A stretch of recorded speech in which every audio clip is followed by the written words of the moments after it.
What is going on, everybody? Happy Monday. MLK Day. We got some early basketball throughout the day, as always, every year at this time. So I hope everybody, a lot of people hopefully have off today. Hope you're enjoying your day off. A lot of basketball. We got football tonight. A lot of money to be made today. So I hope everybody is having a good morning. We got Hoop. We got AP as usual on Mondays. 5 games on DraftKings, 7 games on FanDuel. We'll touch on both those main slate. So we'll touch on the FanDuel game that starts a little earlier, half hour earlier than DK. Also includes a later game. We'll touch on those two quick for FanDuel, touch on the main slate for DK.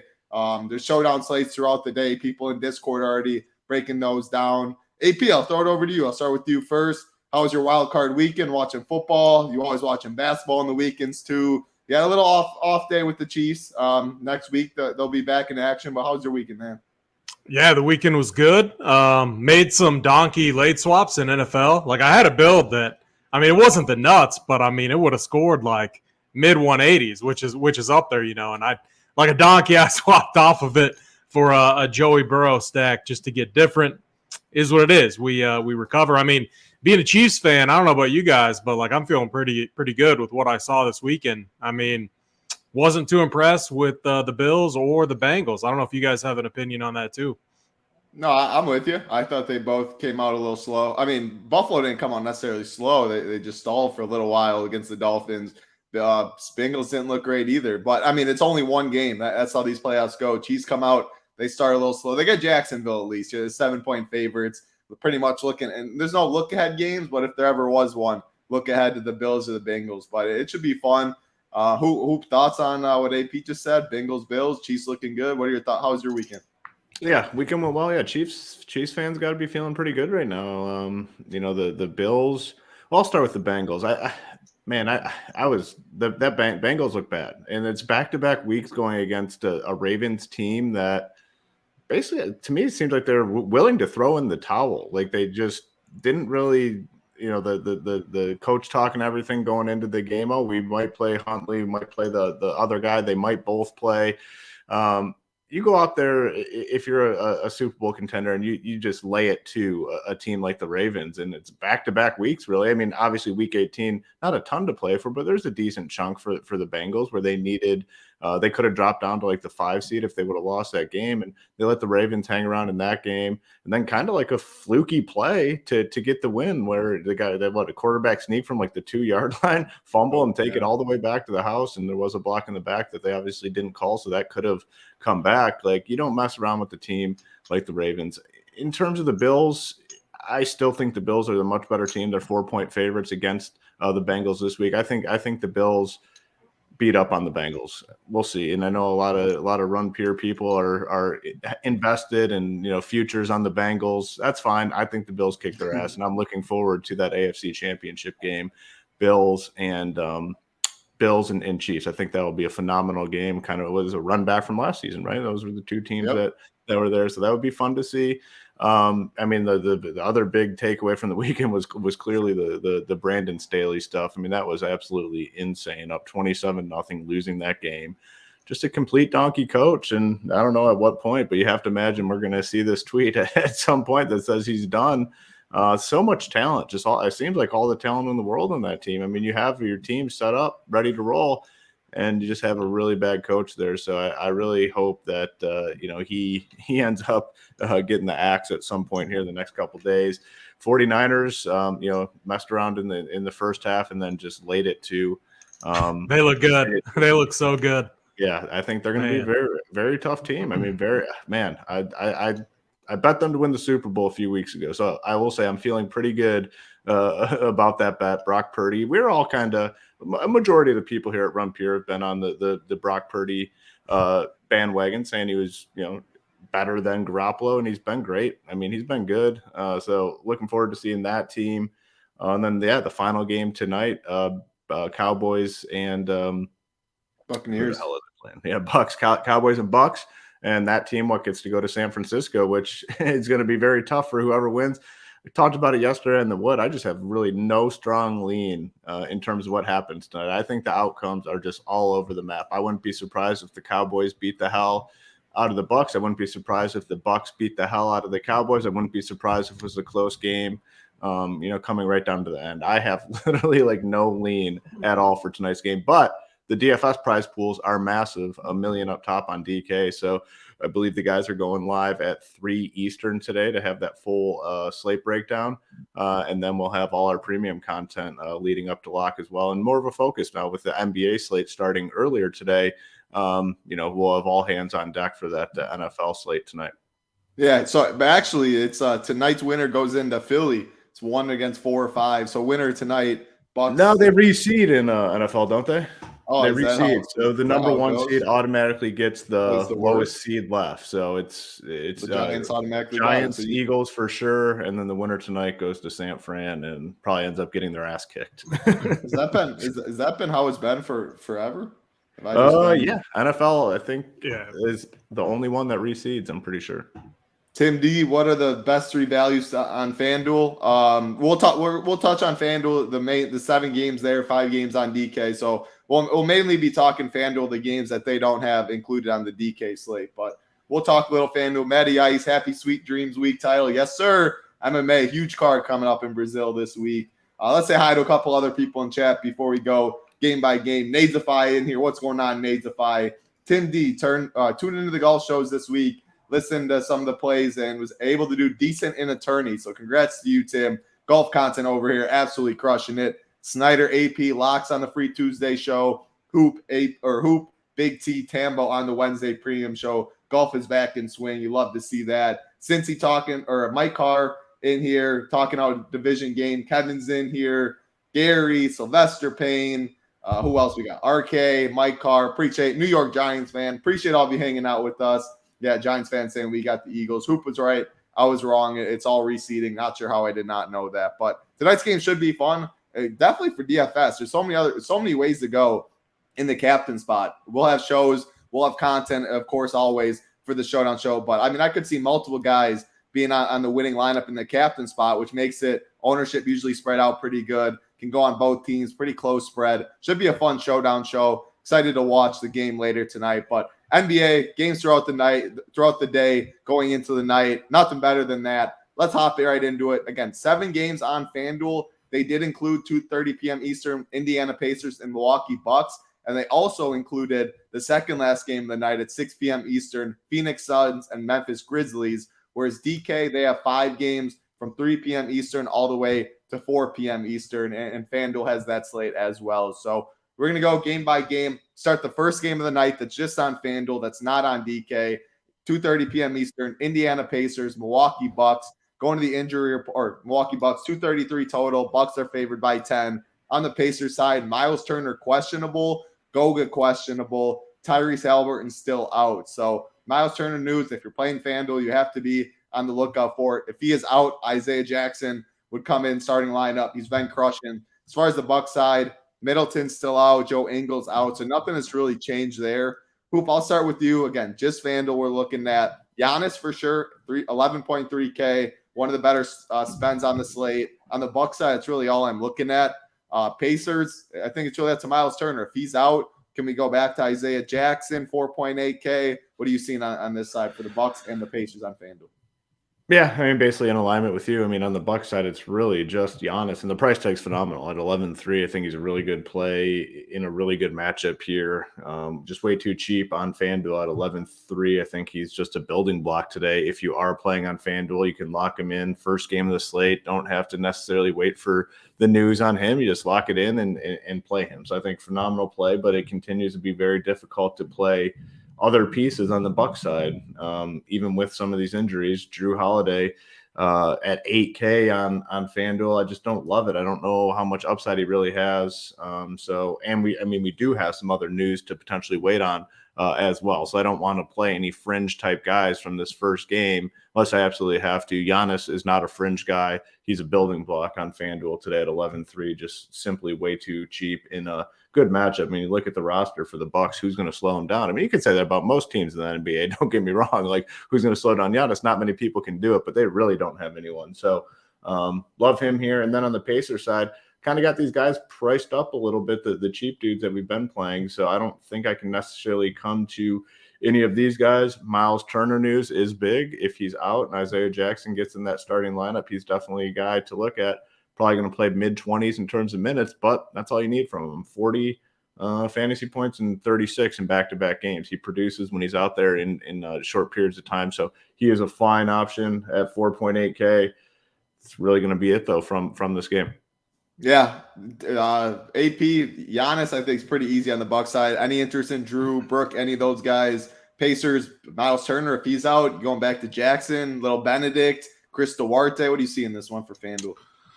Yeah, you know, my problem with this game is, I mean, the Pacers, so they still have a winning record. I think they're like 23-21.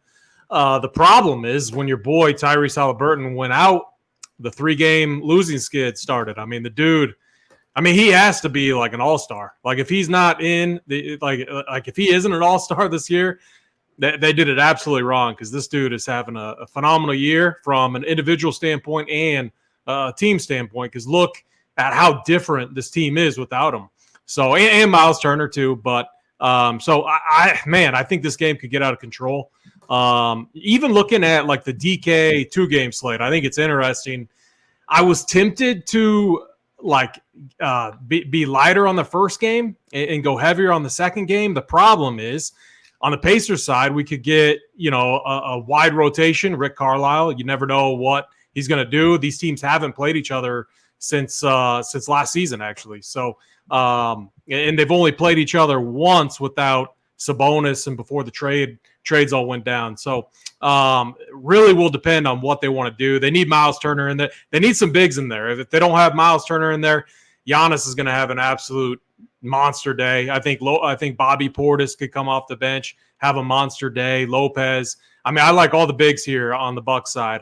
I just don't know if they're that much in play for DFS purposes, just because we got some other nice spots on the slate. So just like my one comment for the DraftKings 2-game slate, if you're playing it, I don't know. It's an early game. Like we were talking about it in Discord. Who knows if LaMelo Ball even can get up at noon when the game starts, or noon or 1 Eastern. It's an early game. Sometimes these games are kind of gross, but it does project to be the tastier one to target when you look at projections, price, pace, matchups, and all of that. Yeah, so you lean the first game. So again, AP is talking about on the DK early slate. There's a little 2-gamer. I don't know the prize pools of that. 1 p.m. Eastern, Boston Celtics and the Hornets. Then 2:30, the Pacers and the Bucks. So they got like a $15 20K to first for the 2-game. Still up. It's not completely full. Actually, it's about to fill. So if you want to get in quick, it's 4,500 out of 4,700, and then after that, there's like no contest available. So if you want to play, you better get in now.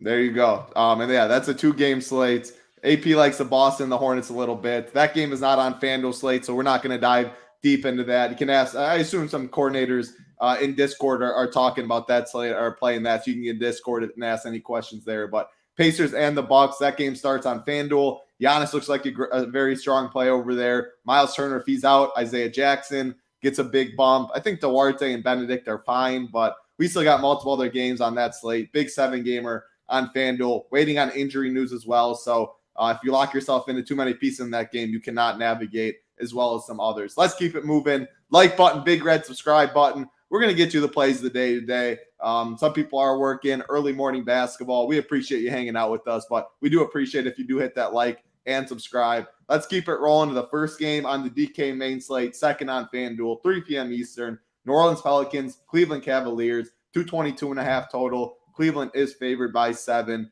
On the Pelican side, Brandon Ingram, Zion's still out. Herb Jones is questionable. Going to the Cavs side, nothing has changed there. They are healthy. AP, I'll go back to you in this one. Jarrett Allen, Evan Mobley, Joe Val, I think 3 interesting front court plays. Darius Garland, D. Mitch, Najee Marshall. Any of those names stand out? What are you doing in this one? Yeah, one of the things that stands out, and I think he has to pop when you think about optimizers projections, is Jarrett Allen at 5.9K. Bigs have actually done decent against the Pelicans, mainly because they're a team with a lot of size, and you got to play big against them with Joe Val in there, especially when Zion's playing. So, I mean, I think Jared Allen is a fine play. Evan Mobley, 6'3", another play that it's just like, man, like it seems more of like a set when you think about his price. It seems like a safe play, not one maybe in tournaments that you want, just because the guy hasn't really shown a ceiling at all. It's crazy. And then you got Garland and Donovan Mitchell. I mean, when those two are both in and healthy, it's kind of like a one or the other, or I just fade the entire situation. So I'm not super high on the Cavs side of this game. If I had to play anyone, it would be Jared Allen. And then on the other side, I mean, I would like CJ McCollum, but he's 9.6K. I mean, that's a big price tag for him and a tough matchup against the Cavs that make it tough inside. When you get inside, when you're trying to hit jumpers, especially in the paint, Mobley, Allen, they make it very, very difficult. Even Isaac Okoro is a good defender too. So, man, it's a tough spot. I'm not super high on this game. Jared Allen, interesting. Joval, man, I rarely ever get that guy right. The matchup seems tough. His price is up. I don't know if I'm going to go there. So I don't know. I'm probably going to be a little lighter on this game. Trey Murphy is finally starting to play decent basketball, hitting some shots, a good three-point shooter. That would be a value piece that I know I'm going to have in my player pool. I don't know if I'm going to get there yet, but he is someone I'm looking at. Yeah, I'm with you on Joval. I never seem to get the guy right. I mean, if anyone gets this guy right consistently, good for you, because you get 59 like last game, then you get 20, 43, 43, 24, 41, 36, 22, 18. Like, man, if he has a ceiling games, it's either a fire emoji or a snowflake emoji. I feel like there's no in between with the guy, which does make him a good GPP play. They are going to need the size, but Cleveland is tough down low. Who mention any names you like? Touch on a little on Najee Marshall. Curious on your thoughts on him. I mean, usage over 20 the past like 7 games. He's shooting the ball. He's playing upper 30s minutes. Price is up, but he's still catching my eye a little bit on this slate. What do you see in this one? Yeah, I talked about him. I think on the Friday NBA show, I want to say on the Hardwood show, and I like him. I mean, he's playing a lot of minutes, and the price isn't all the way up there. 5.7K. You can make a lot of things work with a price tag like that. Playing a lot of minutes, they just need him. I mean, they're not going to play Valanciunas a ton of minutes. That's very clear. Now, for fantasy purposes, can Valanciunas get there? Yeah, like you said, but there's a lot of volatility. Great guy for. If you're doing 150 lineups, but Najee Marshall just is very steady. He's going to play probably mid-30s in terms of minutes. He's shooting it quite a bit. I mean, you look at the shot attempts, 17, 19, 15, 11, and he's kind of hitting the peripherals as well. So I really like him at, 5.7K. Agree with the CJ McCollum thing. I mean, it's tough to get there at 9.6 on him. I talked about Valanciunas fine in tournaments, but this is a more difficult matchup for these guys, so definitely not must. But Najee's guy, he would definitely be my favorite Pelicans player for sure. On the Cleveland side, the one thing that definitely stands out are the price tags. Very, very cheap on a lot of their core guys. Haven't played a ton of Garland this season, but 7.5K, it's a good price tag for him. He has upside to beat that price tag, so I don't mind him at 7.5. Evan Mobley is tough for me to get to. He just hasn't really done much in terms of fantasy and what you need to win GPPs. The upside, just like not there at all. Hasn't had a 40 fantasy point game since the beginning of December, which is not good. I mean, it's been over a month since he's hit 40. Probably need him to hit 40. So maybe cash game play or something if you want to play a guy like him. But I do like Jared Allen at 5.9. Really good price tag for him. I think he definitely has the more upside than Mobley, and he's cheaper. And it's really, I mean, the price is just wrong on him at 5.9K. So I think he's a phenomenal play at 5.9. Definitely my favorite play in this game. So, I mean, 3 pretty clear plays for me: Najee Marshall, Garland, Jared Allen, and then, maybe Evan Mobley. But, I mean, the upside is just tough with him. We have not seen it lately. I do agree there. AP already touched on that game. So that is the Pelicans and the Cavs. When we go through this slate, like, I think the last game is definitely very interesting. I think we do see a lot of ownership in that one, but there's not, I mean, we'll go through. Maybe I'm wrong on this, but I'm not seeing too many games where I'm like, man, I think we can game stack this on both sides. Maybe I'm wrong. We'll go game by game, but it feels like the last game, just looking ahead a little bit, is the most interesting on DraftKings when it comes to the prices. But let's keep it rolling. What's going on, kid? Hope everything's going well. Good morning. probably not good morning to you. Kid is from Germany, actually. So the time zone is probably the night. Or Ryu, he's always in MMA chat and stuff. Guten Morgen. Dinner time. I think, right? Isn't that how you say good morning in German? I don't know. You teach me. What is it, AP? Guten Morgen or Good something? Morgan. We'll see. He'll let us know.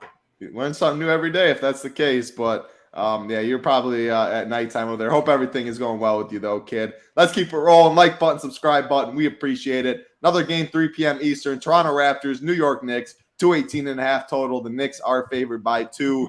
On the Toronto side, Fred VanVleet is questionable. Obviously, very big news here. If he's out, that changes the whole slate. The Knicks are healthy. Nothing to worry about there. Hoop, I'll go back to you. Talk about your guy, Fred VanVleet. If he's in, what does that do for the Raptors? If he's out, what does that do? The Knicks are healthy now, but, I mean, man, that doesn't mean that Thibodeau's not going to run out these guys for 40 minutes. So got to talk about the Knicks side as well. Yeah, tough game. I mean, we need the Van Fleet news. Well, obviously, I mean, if he's in, it's probably going to be hard to get to too many Raptors today.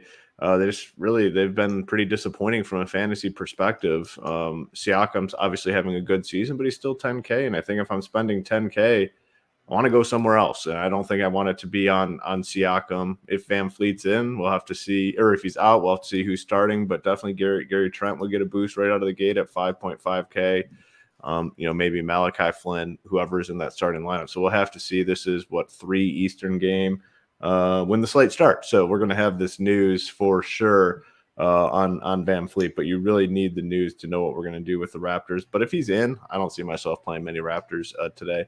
On the Knicks side, I mean, yeah, I've been riding Jalen Brunson all season long, and it's worked out quite well. He's been playing phenomenal basketball. The price tag is up there, though, now at 8.5K, but man, I just really think he has the upside to even pay off that price tag. We've seen it on multiple occasions this season. So in on him, I think you can play Julius Randle as well. Big time upside. The price is up there though as well at 10.3, but I'd rather play him over a guy like Siakam if Van Fleet's in. So fine with him at 10.3. And then Mitchell Robinson, another guy that we kind of talked about on the Hardwood show Friday night. I believe it was JT's play of the day. I think it was someone's play of the day. Price is still cheap, 5.3K, and playing a lot of minutes, 34, 37, 37, 28, 34. I think he's a really good play, 5.3K. It's a cheap tag, and you're not sacrificing anything in your lineup to play it. He can make a lot of things work. So be in on him at 5.3, in on Brunson, like I said, Julius Randle, and then the Raptors kind of need to see that Van Fleet news. Yeah, and we should get this news before DK lock. This game starts? Yeah, the first game. Hopefully we get it for FanDuel too. Starts at 2:30, but DK slate starts at 3. We have 3 games that start at 3 p.m. Eastern too. This is one of them. So we will get this news. We do have up to lock show today too. I did see. So taking you up to lock show 1 p.m. Eastern, I believe today. Taking you up to lock. AP, you can correct me if that time's wrong, but I think I saw 2 Eastern. 2 Eastern. Yeah. Okay, cool. 2 p.m. Eastern. That makes sense. An hour before lock. We'll get news on that slate and Fred VanVleet news. AP, you talk about it now. They'll talk about it on the Up to Lock show, but it would change the whole slate, no doubt about that. Talk about the Knicks. Does that do anything for the Knicks side? They're going to play a lot of minutes. Break down this game for us. Yeah, I mean, from if you're looking at the total here, you're going to look at this game and say it's the most unattractive on the slate. I will say, I do have interest. So this Knicks team, it's crazy for a team to struggle defensively in half court sets, but the Knicks definitely have been, and they've been struggling with wings. I played Kyle Kuzma against them the other slate, and he was 1% owned, nuked for 62. Buddy Hield, 46. Pat Kahn went off. OG had himself a nice outing in this matchup before. A guy, Keldon Johnson. Keldon Johnson's been freaking terrible. He's been so bad. Like this dude looks like he just sucks at basketball. His best games have been against the Knicks. So I have a ton of interest in your wing players, your OG, your Gary Trents, and then Scotty Barnes has been balling out. I hope Fred VanVleet's out. If he is, I have a ton of interest in stacking up those 3. It would be Scotty Barnes, Gary Trent, OG, taking advantage of the matchup there, and because they're going to play a ton of minutes. And then on the other side, the one thing that we like about the Knicks is their tight rotations. Now, I don't know what's going on with our. So one risk that we have going on right now is the R.J. Barrett, Emmanuel Quickly, and then Quentin Grimes. I don't quite understand what Thibs is doing with that rotation yet. So those would be the guys that I'm a little, worried about. And then Jalen Brunson, he's been absolutely balling, man. If Fred VanVleet's out, it would be interesting because, Toronto, what they want to do is they want to take away at least one guy from the opposing team. Who knows if it's going to be Julius Randle or Jalen Brunson, but one of those two guys could smash. So while the game environment doesn't look like that great for fantasy purposes, if Fred VanVleet's out, I have a ton of interest in OG, Gary Trent, Barnes. Their prices are very, very favorable. And then, I wouldn't be surprised if like a Precious or someone came off the bench and did some work as well. So tougher matchup here for Siakam and for Biggs against Mitch Robb there in the paint. But give me the wings for Toronto. Yeah, I agree with you about the Quentin Grimes, Quickly, Barrett, especially with all their prices right now. I'm not even messing with that situation. It is interesting what they'll do going forward. But Barrett played 26 minutes last game, Quickly 34, Grimes, I think, upper 30s. So it'll be interesting with RJ getting back in the rotation. Brunson, Randall, Mitrov, I think all of them are good, though. And, yeah, Toronto. I mean, Toronto would be the story of the slate. We, the people, is talking the DFS slate sucks today. Not too much is staring you in the face right now, but he's questionable. Bradley Beal's questionable next game. If news breaks a certain way, you're going to have to be around your computer as always. But a team can pop up with injury news that we don't know right now and be that team on the slate everyone goes to with the value. So up to election will be big today. There is no doubt about that. We'll keep it rolling, though. That is Toronto and the Knicks. Monitor Fred VanVleet news. And I guess the kid, I don't know, someone in Discord, I must be thinking you must have a name similar to someone else. He was messaging me. He's in MMA Discord, talks about the sauna all the time, how he's from Germany. This guy's from SoCal, close to CDome. So it's not the kid that I was talking about in chat. Gary's in here. I don't know what he's saying to you, AP, asking if you speak Dutch maybe or something in chat right here. I can pull it up, actually, show it. Hopefully that is not anything inappropriate, Gary, because I'm showing that on the YouTube. But whatever that means, what's going on? No idea what that means. Probably do speak German. AP does not know. All right, let's keep it rolling, though. Like button, subscribe button. We appreciate it. 3 p.m. Eastern, Golden State Warriors, Washington Wizards, 236 total. Golden State is favored by 2.5. Golden State side, there is injury news. Clay is going to be out today. Jonathan Kuminga still out. Iguodala out. So really Clay is going to be out. That's the big thing there. As far as Washington, I hinted at it. Bradley Beal is questionable. He's been out for the past couple of games. AP, I'll go back to you. Bradley Beal news. If he is in, what does that do for Washington? Does it take them all out of play? If he's out, who gets a bump? As far as the Warriors, no Clay. They still are healthy pretty much outside of him, though. Steph, is this a Steph game? Is he going to chuck a little more? Break down this one first, AP. Yeah, I mean, if Bradley Beal's in, it makes the Wizards side of this game just very tough to target. And here's the thing, like I have a ton of interest in this game because of how bad the Warriors have been on the road. They're 4-17. They've been absolutely trash. Look what Vucevic did against the – I'm so tilted by that. He was like my absolute lock the other slate in a really good matchup, and he was terrible. He put up like a 40-piece, which was a floor in that situation with no DeMar DeRozan. So passive, just absolutely passive. Didn't do anything in the first half. Took like 1 or 2 shots. And then he scores 40-plus yesterday against the Dubs in an island slate where no one knew. We were all watching NFL. No one was watching that game at all. Exactly. That's how I was doing my due diligence this morning, and I saw that, and I'm like, no way. I thought it was a mistake. So here's what I like about this game. One, the Warriors are going to have a tie rotation. They got to figure out this issue that they have on the road. They have the worst road record out of every team in the NBA right now. It's absolutely terrible and a joke. But so I think the Wizards keep this one close, potentially win, just taking advantage of how bad the Warriors have been on the road.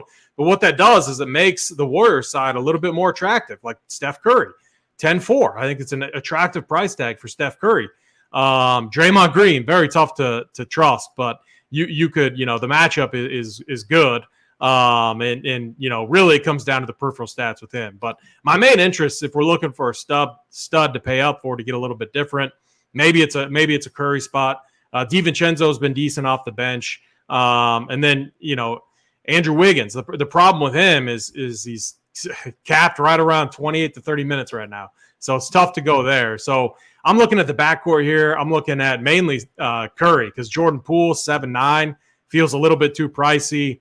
Feels like a spend up for Curry. And then if Beal's out, I may have interest in a couple pieces on the Wizards side. But the rotation here is just so deep. I mean, we randomly see like a Denny day, and then Rui for a hot minute went off, and then now he's been terrible. Gafford, we don't trust the rotation. Kuzma randomly shows up. Porzingis just, absolutely terrible. But my main thing is grab one piece like a Chef Curry for upside in tournaments, and then find value and everything else elsewhere. So interesting game. I think it's hard to stack, but I like Chef Curry here. Yeah, I think I agree with pretty much everything. Beal's in. I think Washington's pretty easy fade. Steph's my favorite. I think I have a little more interest in Jordan Poole than you.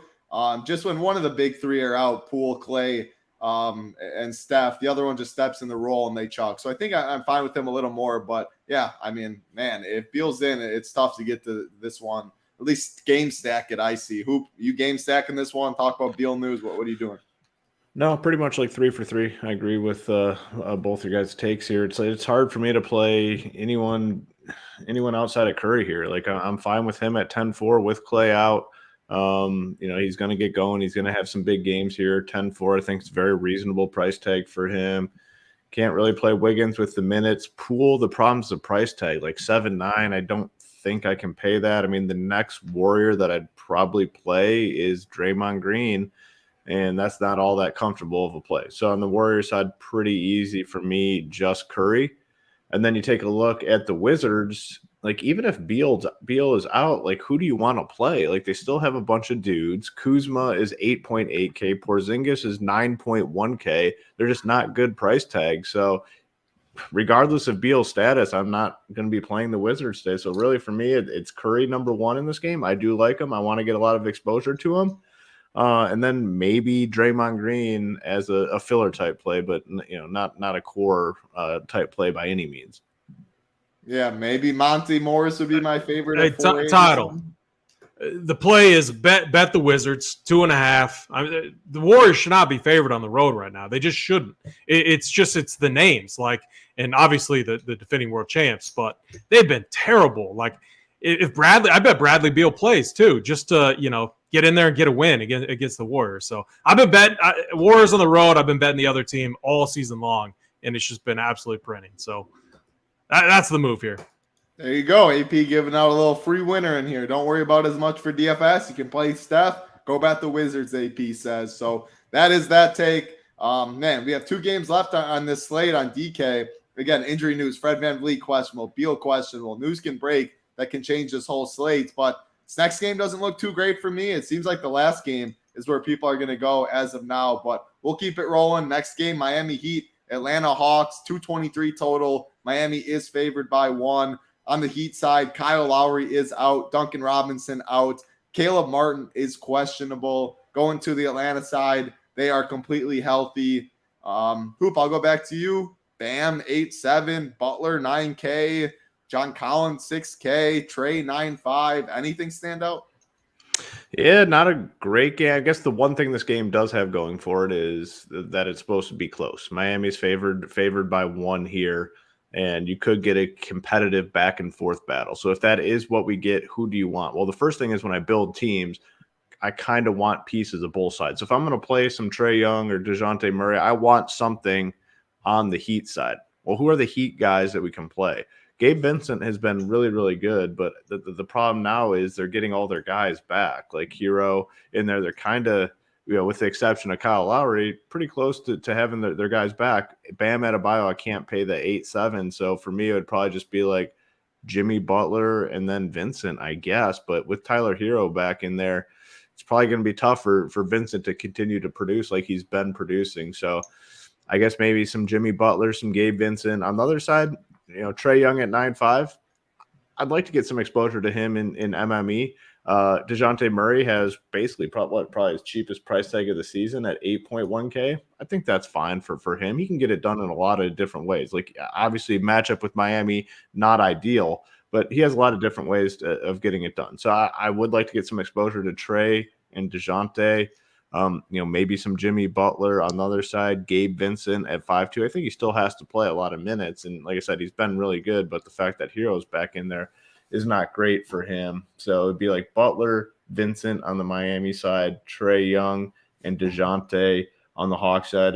DeJounte at 8.1, I think, is a solid play. I think that's a solid option. He's a tier below all the other top-end guys, and he has similar upside. Like, he can get there and have like an explosion type game. But, both teams getting guys back from injury, not ideal for DFS purposes. Yeah, it definitely doesn't look too great. AP, I need to touch a little more on Bam because Hoop hates Bam. I'm not surprised he said that. He's been playing good ball, though, 8-7. I mean, this slate's tough. There's no clear spot I don't think you can go to. Bam is someone I have a little interest in, though. Break the tie for us. Trey Young, Hunter, anything else in this one, but definitely touch on Bam. Yeah, so I mean, one way that you've been able to attack the Hawks is with bigs, but that was with Clint Capella out. They get Capella back today, limited minutes, but still it's going to be a boost defensively to them. Not as much on Okongwu, so I think you're going to get more energy out of Okongwu and then Capella, because Okongwu went from a backup role playing 20 to 22 minutes to playing like 36, 38 minutes a game and expected to do a lot offensively and defensively. So I think that just helps them, the Hawks defensively, especially in the paint. Just looking at it, like Tyler Hero, what he does is he helps, obviously, the Heat offensively, maybe a slight hit defensively, maybe a spot where you could go Trey Young or DeJounte Murray. But man, again, the Hawks are pretty healthy, and it's tough, especially when Bogdanovich is in the rotation, because he's going to come off the bench. He's going to be playing alongside either Trey Young or DeJounte Murray, which takes usage and shots away from them. You got John Collins. There's just so many mouths to feed on this team.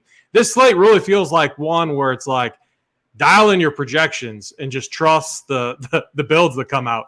I mean, it really seems like a slate like that because there are no just really clear spots that you can just jam in and target. It seems like so far all the spots, like I go back to the Raptors and Knicks. Like I'm really starting to get tempted on just like full stacking that game up, because we know the rotations are going to be extremely tight, and maybe you get lucky and you get OT or whatever. It seems like Knicks, out of all the teams in the NBA, get OT more than most. So it could be interesting. But man, I find myself being a little bit under on the Heat side. The Hawks side, it's going to come down to projections. Like if a Trey Young or DeJounte found them, their way, or a DeJounte or DeAndre Hunter found their way into the build, I think I'd be fine with it. Yeah, I think that's how I'd approach this game too. This last game we're going to talk about is where I think a lot of people are going to go to. It has a lot of injury news. We'll talk about two other games. We'll talk about that Suns game and the Grizzlies because it's on the FanDuel slate. It's the last game there. But for DraftKings, there's only one more game left, 5 games on the slate. Feels like this is the game that everyone's going to. Still waiting on injury news. Before we do break it down, though, 350 watching, about 100 likes. We're going to get to the plays of the day regardless. I said it earlier, going to keep my word. But we appreciate it if you do hit it. Try and get 200 for us. Even if you're a member and you usually don't hit it because you want the plays of the day, getting it regardless. So we appreciate it if you do. Smack that like button. Smack that big red subscribe button. Let's keep it rolling, though. Last game on the slate for DK, 4 p.m. Eastern, 1 hour after lock. Utah Jazz, Minnesota Timberwolves, 234.5 total. Timberwolves are favored by 2. As far as the Utah side, Lauri Markkanen questionable, Rudy Gay questionable, Kelly Olynyk out. Going to the other side for the Timberwolves, Rudy Gobert questionable, Anthony Edwards questionable, Taurean Prince questionable. That's it on that side. So that's 4 big questionable tags. Lauri's questionable, Ant's questionable, Rudy Gobert's questionable. I guess Taurean Prince and Rudy Gay get a half to make that 4. But big news in this one, big total in this one. Before I even get to it quick, someone in chat for the last game, is Clint Capella in play? Don't play Clint Capella, so that's answering that question. Hoop, I'll start with you in this one, though. I mean, man, games haven't been great. Tight spread, big total, bunch of injury news with star players. Ant's out. They're one of their best players. Laurie could be out, one of their best players. I mean, what do you do if we don't get this name for the first game? Are you saying let's wait till we get it? Is this a priority? Break this down. Yeah, I mean, pretty substantial. Edwards is questionable, correct? I'm saying if Edwards was out, their best player. If he was out, Laurie's out, best player. He's questionable, though. It's a load-up spot if, like, Ant Edwards is out, and it might be a load-up spot even if he's in. So we really need to get some of this news. I mean, this could turn into the game that you want a ton of exposure to. It is, it's an hour after lock, so I think there's a pretty decent chance that we get a good chunk of the news for sure. Already without Kelly Olynyk on the Jazz side, if they're without Markkanen as well, guys like Jared Vanderbilt, big bump. Malik Beasley would have to play a ton. Kessler would have to play a ton. You know, the problem with Markkanen, though, if he's in, he's 9.4K. Very hard to click that button at 9.4K. He's been great this season, but that is a tough click. So if he's out, I mean, Jordan Clarkson, all these guys get a huge boost and would become priority plays on the slate. If he's in, I think you can still take a look at some of these guys like Kessler or Beasley, probably more of the cheaper guys opposed to the expensive guys. And then Mike Conley's only 5'4". I don't hate that either. I mean, return played 30 minutes after the 1 game absence, 30 fantasy points. If you can get to the mid-30s in terms of fantasy points, you take that at 5'4". So need to see what happens on that side.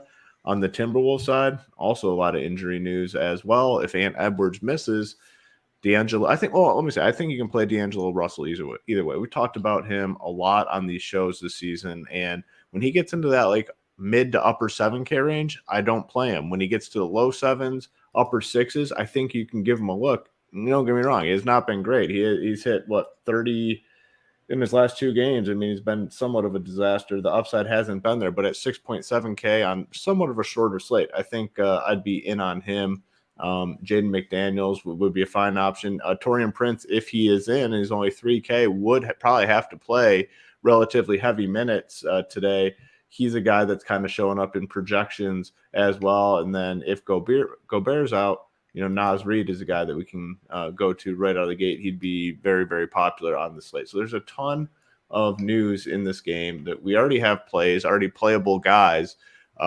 They would get much, much better, though, if the news breaks with some of these guys ending up being out. So it's very important for the slate. It's a situation where I'd be willing, if we don't have it at lock, to kind of not lock in early guys because I think this would be a big-time priority spot. For sure. And just say Fred VanVleet and Bradley Beal are in, and let's just say Anthony Edwards is in, Laurie's in, these questionable takes in this game are in, this still feels like the best spot. I still think you can play Ant. I still think you can play D. Russ. Still think you can play multiple of these guys. So if Fred VanVleet's out and Beal's out and these guys are in, then not so much. This game doesn't become the premier game. But how we're looking at it right now, it looks like it to me. AP, I want you to start on Taurean Prince for me because he's been priced 3K. I see him popping a bit. I mean, he's playing mid-20s minutes, though, at min-price 3K, and we don't have a ton of value right now, so it makes sense to me. But, man, if it's a chalk Taurean Prince, which I'm not sure it will be, I'm not sure how much I want to do all that if these guys are healthy. If then scenarios in this one, what are you doing in this game? Yeah, so, I mean, man, it's kind of annoying because the Wolves keep doing this. Anthony Edwards has been questionable the last 2 or 3 slates, and he plays. And I kind of like it, though, because and I hope we don't get this news before the first games start so people kind of backload and prioritize to that.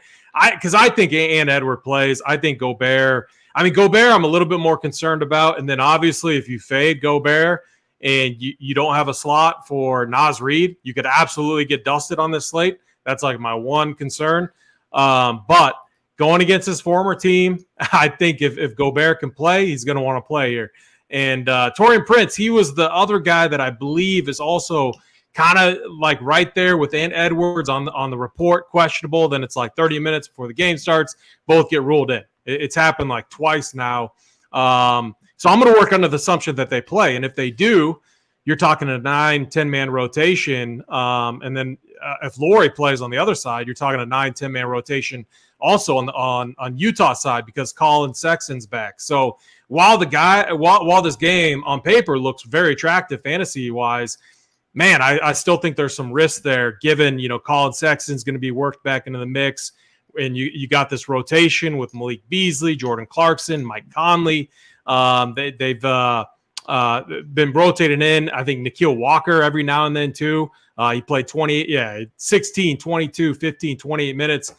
So I think there's a lot of concerns rotation-wise because then if you look at the Wolves side, they've been playing Austin Rivers a lot. And then, now last game, they randomly brought in Jalen Noel.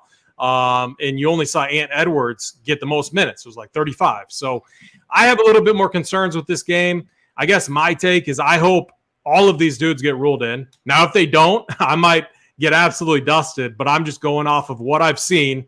And the only two I'm concerned about is Rudy Gobert and then Lauri Markkanen. Lauri Markkanen, a hip issue, missed a game last game, not a guy that typically sits. So there is more concern there. You got to keep an eye on that news. But, man, I would be very surprised if Ant Edwards didn't play, assuming that I'm not missing any new news or a new injury that popped up. If it's the same thing that's happened, it's now you're talking three slates in a row where he's been questionable and then has played. And the last game was the 14th. It was a back-to-back, actually, and he played in that spot. So I'd be really surprised if he didn't play here. Anthony Edwards, though, 8,300. I think if he plays, he's a phenomenal play. I mean, the guy has a ton of upside. He's been just an absolute beast with Karl-Anthony Towns out. So that would be the guy that I have interest in. And then Naz Reid, I'm with you guys. I don't know why they went away from this kind of double big lineup that they were running for a while with Naz Reid and Gobert out there at the same time. When they were running that, Naz Reid was still crushing. He was taken away from Gobert, which was nice, but Naz was doing his thing. I would like them to go back to that, but we haven't seen that. The only reason Naz Reid got 28 minutes last game is because Gobert was out of the game after like 8 to 10 minutes. So a lot of risk with the rotations there, but something to keep an eye on the news. That's kind of where I'm at. So I hope all these guys play because that's going to make me a little bit different on this slate. Yeah, it's the same thing with Anthony Edwards. So I think your read is probably DC said the same thing on Thursday. Like he's questionable. I'm assuming he's going to keep playing. The big thing is, any questionable tag, I just always treat it. Who knows? The big thing though, like you said, is Gobert. If he's out and you don't have a spot for Naz Reid, go for a run, go for a lap, go something. Don't look at your phone for hours because that is never a fun guy to fade. He just absolutely crushes every time he's out, and people will find a way to get him in their lineups. You also got Malik Beasley, little revenge. He seems like a vengeful guy. So if you want to go there, you can. A couple revenge. Vanderbilt revenge. We the people said there's a couple revenge spots in this game. Utah's just fill out their roster with whoever they could.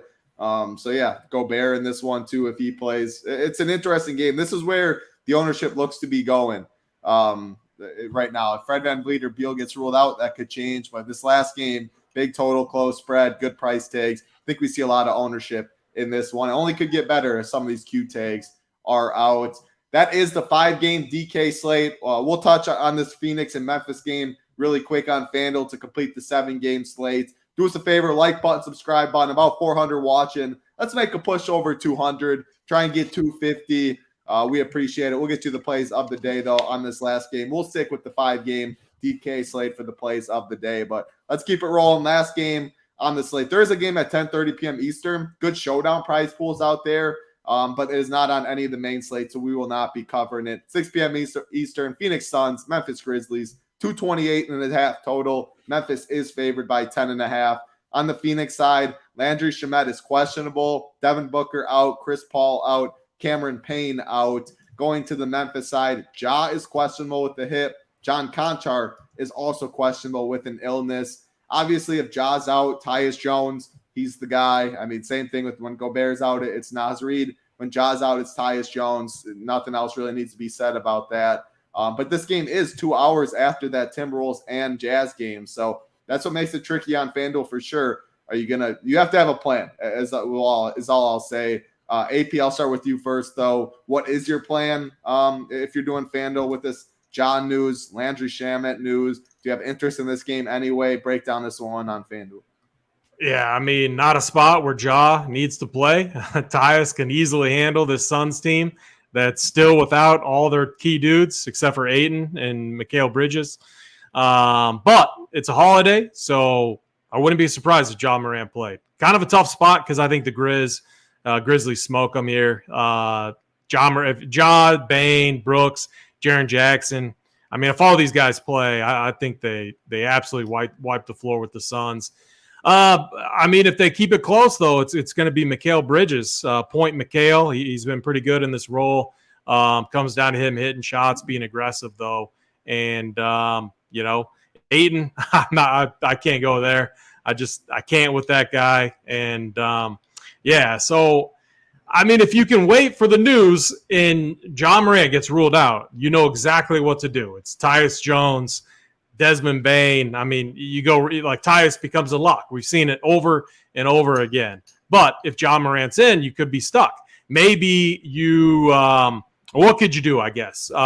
You could prepare by leaving enough salary, and you could go like a Landry Shamet if he's in, or you could go a Torrey Craig. I mean, there's outs, so you could always pivot to someone else on the Sun side who's going to get minutes if Ja Morant is ruled in. So I guess that's the way that I would play it. Yeah, I would probably try and have like a 2v2 and like work out the 2v2 before. So if he's in, the salary's fine. I feel comfortable with this team. If he's out, I can go Tyus here, this guy here, and I feel fine about that. I mean, I don't know, because I'm playing on FanDuel. I'm debating still everything to do. I mean, I always assume 30 minutes before is when I get the news. 30 minutes before means I only am left with this game. I don't know how many people will have spots where if Ja's even out, where Tyus can really bear you. I mean, these teams get gross. Like, I'm not trying to game stack this game, so I guess it's different on DK with that Timberwolves Utah game, with it only being an hour after lock. I think it's a lot easier to wait for that news, and that game's already more appealing. Where even if those guys are in, I can still get to the secondary pieces and feel confident with it. Whereas this game, I don't think I can say the same thing. So right now, I'm not sure how much if we get the Ja news early, absolutely. Then you play Memphis. I don't know if I'm waiting for personally, though. Hoop, what would your plan be on that breakdown? Whatever. Yeah, it's tough. It's tough because it's like 2 hours after that last game, and they'll play if Ja's out. We know, okay, we want Tyus.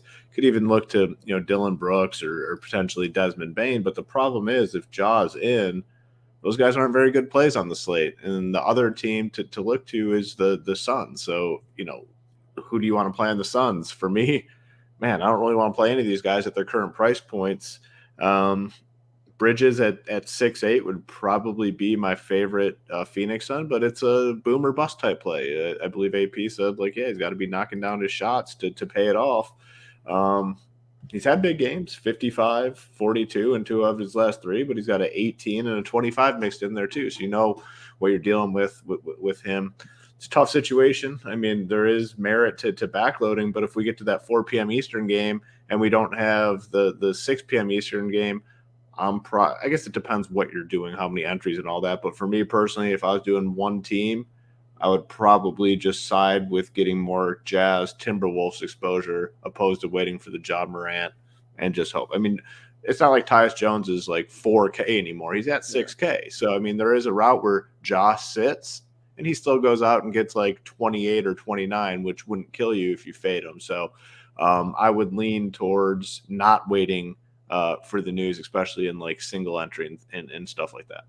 Yeah, and I also like seeing are other people going to have spots where they're going to adjust and you're fading a 50% on Tyus Jones. I don't think that's going to be the case. Man. I think a lot of people will be in that same boat. So even if he goes off for 50, maybe you don't chip everything, especially in the larger field stuff. Someone will have Tyus, but you can get away with it a lot more at 5% ownership than 50. So that is Memphis and the Suns. 7-game slate on FanDuel starts 30 minutes before DK's, and also 2 more games. They are doing the Suns and the Grizzlies. If you're on DraftKings, you're just playing the DraftKings, you don't have to worry about the Ja Morant questionable news. Don't have to worry about this game at all. Just a 5-game slate that all locks within an hour of each other. We will have the premium up to lock show today. We're waiting on a good amount of news. It's going to be an important show today. I think we got a 4-man boost. So head over on Peer Sports, get in the live show chat. Always a lot of fun. golf picking up, MMA is back, playoff football, bunch going on. Before we know it, I feel like we'll be talking about opening day baseball. A lot goes on over here. Time flies. A lot of money to be made. You do want to be a member. Head over on Pure Sports. Get in the Discord. You will not regret it. Let's get you the plays of the day, though. Then we'll get on out of here. It's going to be the 5 games on DraftKings. We're going to go DraftKings pricing. I will start with myself first with the SO play of the day. Going to the Toronto and the Knicks game. Going to someone I know is going to play 40 minutes, going to shoot the ball a ton. Give me Jalen Brunson, 8.5K as the SO play of the day.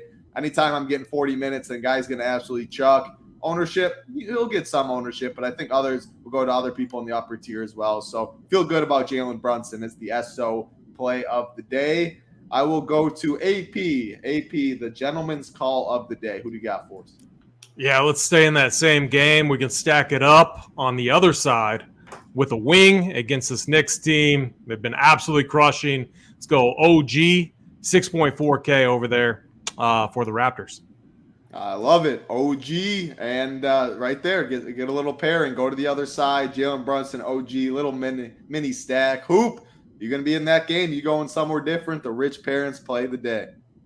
I'm going to be a little bit different, but in the same pricing tier. So if you kind of want to avoid a stars and scrubs team and you want to kind of, live in that 7 to 8K range, give me DeJounte Murray as the rich parents play of the day. A lot of minutes there. He's been playing upper 30s. I think that continues again here today in a matchup that should be a competitive game. Spread is only 1 point. So give me DeJounte Murray as the rich parents play of the day. DeJounte Murray, Jalen Brunson, OG Anunoby, the 3 plays of the day. I mean, you're not going to find 3 guys that are going to add up for as many minutes as these guys are going to play. All of them going to be out there, upper 30s. OG can get a little bump, too, if Fred VanVleet is out. Well, again, a lot of injury news we're waiting on. We do have Up to Lock show today, 1 hour before lock, so make sure to tune in. Core plays, playbook, cash chart, all of that stuff. It is Monday. That means there is NFL tonight, too. NFL playoffs, the last game. Should be a great one for Showdown. Monster prize pools, a lot of money to be made. Happy MLK Day. If you guys have off of work, hope everybody has a great day out there. NBA, NFL, bunch of money to be made. Head over on Pure Sports. Get in the Discord. You won't regret it. We'll see you an hour before lock in the live show chat. Good luck today, everybody. For Hoop, AP, I'm Titletown. Good luck, everybody.